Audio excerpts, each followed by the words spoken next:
এই মোটর ডিপার্টমেন্টটা ভাই এত সোজা না রে। এই মোটর ডিপার্টমেন্টটা পা রাখলে আগে নিজের জানটা জমা রাখতে হবে ওই জমের দুয়ারে, আপন মানুষগুলোরে ত্যাগ করতে হবে, প্রিয় মানুষটারে ছেড়ে দিতে হবে। কারণ তোমার মনে রাখতে হবে তুমি একজন পেশায় ড্রাইভার। খাড়া রোদের তাপ, ইঞ্জিনের অতিরিক্ত হিট, নির্ঘুম রাত, বর্ষার বৃষ্টি, শীতের কুয়াশা, সব মিলিয়ে জীবনটা যেন এক নরকের মতো।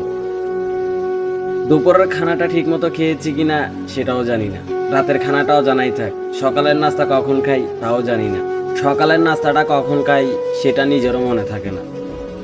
এই মোটর ডিপার্টমেন্টে পা রাখলে ভাই ফ্যামিলির মুখে হাসি ফোটানোর কথা ভাবতে ভাবতে নিজের মুখে হাসি আছে কিনা সেটাও ভুলে যাইতে হবে। হাজারো কষ্ট বুকে চাপা রেখে সবার সামনে মধুর হাসি হাসতে হবে। এই মোটর ডিপার্টমেন্টটা ভাই এতটাই খারাপ যে এই মোটর ডিপার্টমেন্টে পা রাখলে কেউ বলে নেশাখোর, কেউ বলে নারীর দেহলোভী। আসলে ভাই আমরা আমাদের পরিবারের চাহিদা মিটাতে মিটাতে আমাদের সুখ আহ্লাদ সব সব পায়ের নিচে মাটি দিয়ে দিয়েছি। নিজের মুখে কখন হাসি ফোটাবো সেটা নিজেও জানি না।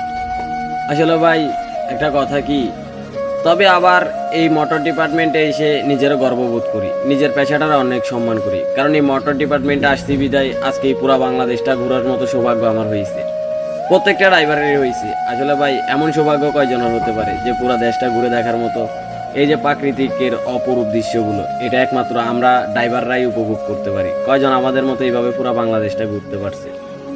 আর ভাই কি বলতাম পুলিশ মামাদের কথা, তারা তো আমাদেরকে স্বপ্নও দেখা দেয়। এক কাপ চায়ের টাকাটাও আমাদের কাছ থেকে নেই, একটা বেনসন সিগারেট সেটাও আমাদেরকে দিতে হয়। ধরলেই বলে চা নাস্তার টাকা দাও, লাইসেন্স ডকুমেন্ট